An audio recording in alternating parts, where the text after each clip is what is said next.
তো guys finally আমরা পৌঁছে গেছি পূর্বস্থলী। আর পূর্বস্থলী স্টেশনের গাড়ি একটা জায়গায় দাঁড়িয়ে আছি, মানে এখানে একটা হোটেল আছে, হোটেলে খাবার পাওয়া যাবে কিনা সেটা দেখতে দাঁড়িয়ে আছি। আর পূর্বস্থলী থেকে অনেক ভালোবাসা পেয়েছি আমি, অনেক সাপোর্ট পেয়েছি। অনেকে জানিয়েছিলে পূর্বস্থলী নেক্সট টাইম যখন আসবে তখন জানাবে। তো যাই হোক, ওইরকমভাবে জানানো হয়নি, কিন্তু নবদ্বীপ মায়াপুর গিয়েছিলাম, সেটা পোস্টের মাধ্যমে জানিয়েছিলাম সকালে। কিন্তু পূর্বস্থলী আসার কারণটা একদম হুট করে আসা। পূর্বস্থলী মায়াপুর থেকে আমরা তাড়াতাড়ি করে বেরিয়ে আসলাম, দিয়ে পূর্বস্থলী পাখিরচর যাওয়ার উদ্দেশ্যে। যাই হোক, ওরা গিয়েছে, খাবার আছে মনে হয়, চলো যাই খাই। তো গাইস খাওয়া দাওয়া কমপ্লিট হয়ে গেল, ফাইনালি বেরিয়ে পড়লাম আমরা পূর্বস্থলী পাখিরচরের উদ্দেশ্যে। আর এইটা এখন এই মুহূর্তে আছি আমরা পূর্বস্থলী স্টেশনের গায়ে। এবার যাচ্ছি আমরা পাখিরচরে গিয়ে একটু আড্ডা দেবো, এনজয় করব। আর আমার পূর্বস্থলীর একটা ব্লগে তোমরা অনেক অনেক সাপোর্ট করেছিলে, বিশেষ করে পূর্বস্থলীর মানুষরা অনেকটা সাপোর্ট করেছিলে, তাদেরকে অসংখ্য ধন্যবাদ।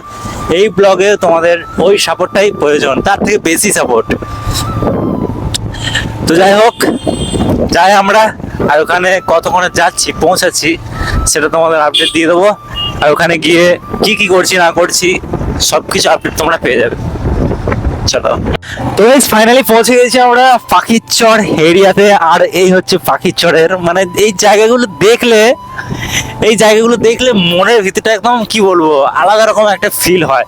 মানে এত কুল, এত ঠান্ডা জায়গা, শীতল জায়গা, দুর্দান্ত লাগে। পাখিরচর আমি একবার এসেছিলাম, এটা হচ্ছে সেকেন্ড টাইম।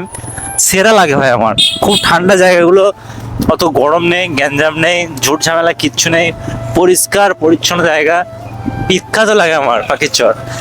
আর এন্ট্রি করে গেছি আমরা পাখিরচরে। সামনে একটা পার্কিং আছে, ওইখানে বাইকটা রাখবো। বাইকটা রাখার পর বিন্দাস একটা আড্ডা হবে। তো চলো, ফাইনালি আমরা এন্ট্রি করে গেছি পাখিরচর পক্ষীরালয়। আর এই যে বাগানটা আছে না সামনে, এই বাগানটাতে আমরা গাড়িটা পার্ক করব। চলে দিয়ে ঢুকিয়ে দাও। বেশ। তো যাই হোক, হ্যাঁ, যারা পাখিরচর আসোনি তাদেরকে দেখাই, আগের ব্লগে দেখিয়েছিলাম, এই ব্লগে দেখাই। এটা হচ্ছে পিকনিক স্পট, এখানে পিকনিক করা হয়। আর এরিয়াটা দেখা শুধু একবার, কতটা বড় এরিয়া জুড়ে আম গাছের বাগান। আর হ্যাঁ, সামনে এটা হচ্ছে পার্ক, আগের ব্লগে আশা করি দেখেছো। এটা হচ্ছে পার্ক প্লাস পিকনিক স্পট। আর শীতকালে জানুয়ারি, ফেব্রুয়ারির মধ্যে এখানে অনেক পরিযায়ী পাখিরা আসে। যাই হোক, এসেছি আগের বার যে ব্লগটা করেছিলাম সেই ব্লগে এসেছিলাম, কিন্তু পাখি দেখতে পাইনি। তো গাইস, একটা কথা বলবো আমি, মানে নিরালয় ফাঁকা জায়গার মতো শান্তি কোথায় নেই। যাই হোক, মায়াপুর গিয়েছিলাম, বলবো না জায়গাটা খারাপ, জায়গাটা খারাপ নয়, ভালো, কিন্তু আমার একদমই ভালো লাগছিল না।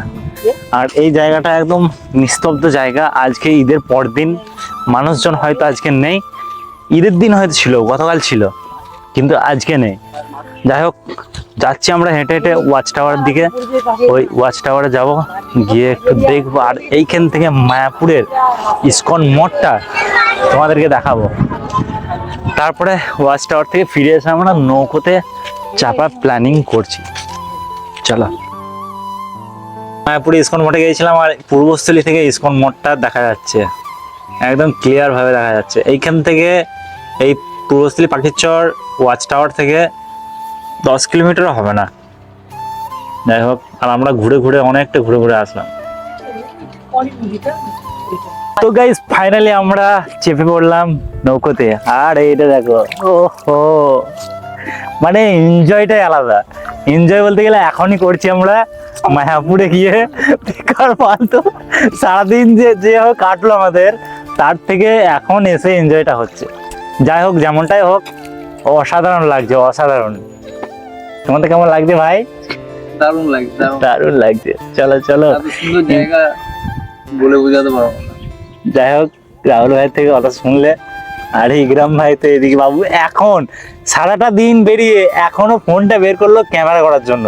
কারণ বুঝতেই পারছো যে জায়গাটা কত সুন্দর লেগেছে বা কেমন লাগছে। আর এই হচ্ছে পানি। তোমাদেরকে একটু মানে দেখো কত সুন্দর লাগছে, দেখো একদম পানি ছুঁয়ে যাচ্ছে। অসাধারণ অসাধারণ লাগছে ভাই, অসাধারণ লাগছে। আর আমাদের এই হচ্ছে ড্রাইভার মাঝি। 3 ঘন্টা আমিও চালাবো ভাবছি একবার নৌকাটা, দেখি লাইফে কোনদিন তো চালাইনি, দেখা যাক। আর সর্বপ্রথম হচ্ছে শান্তি হচ্ছে এটাতে পানি। পূর্বস্থলী থেকে কে কে ব্লগটা দেখছো জানাতে তো একদমই ভুলবে না। আর পূর্বস্থলী এসে নৌকো চেপে এরকম আনন্দ কে কে নিয়েছো সেটাও তোমরা জানিও একটু। দেখো নিকিরাম ভাই পুরো শুয়ে পড়েছে। তো গাইস শুয়ে পড়লাম আমি ফাইনালি। একদম কি বলবো, সেরা লাগছে, সেরা অসাধারণ লাগছে। যাই হোক মজাটাই 4 জন আছি বলে মজাটা আরো লাগছে। তো গাইস অবশেষে হয়ে গেলাম মাঝি, নৌকা চালাচ্ছি আর ইকরাম ভাইদেরকে নিয়ে যাচ্ছি ওইদিকে দূরে। যাই হোক একটা আলাদা রকম ফিল হচ্ছে মনে ভাই। তো গাইস আমাদের রাহুল ভাই নৌকা চালাচ্ছে, মাঝি হলো। রাহুল ভাই সেকেন্ড মাঝি, ফার্স্ট মাঝি পিছনে আছে। চলো এনজয় সবাই। হ্যাঁ মাঝি তো হয়েছি, সবাই মিলে একবার করে আমরা মাঝি হয়ে গেলাম। তো গাইস যাই হোক কি বলবো, মানে যতই বেশি বলবো ততই কম বলা হয়ে যাবে এর বিষয়ে, নাকি ভাই? যতই বেশি বলবো ততই কম বলা হবে। আমরা মায়াপুর গেলাম, নবদ্বীপ মায়াপুর। মায়াপুরে গিয়ে আমরা সে বেকার বেকার ঘুরে আসলাম। এইখানে এসে যে শান্তিটা পাচ্ছি সেই শান্তিটা ওখানে পাইনি। আর গ্রামের ছেলে ভাই এইগুলোতেই তো শান্তি, আর কিছুই না। চলো যাই, কতটা যাওয়া যায় দেখি। মোটামুটি 1.5 ঘন্টা আমরা ঘুরবো, সময় কাটাবো। আর ওই পাড়ে একটা অডিয়েন্স এসছে, সে আমাকে ফোন করেছিল এক্ষুনি যে দাদা কোথায় আছো, দেখা করবো। তো যাই হোক এখান থেকে ঘুরে গিয়ে যদি সে থাকে তাহলেই তার সঙ্গে দেখা হবে, না হলে না। তো চলো আমরা এনজয় করি, তোমরা একটু এনজয় করো।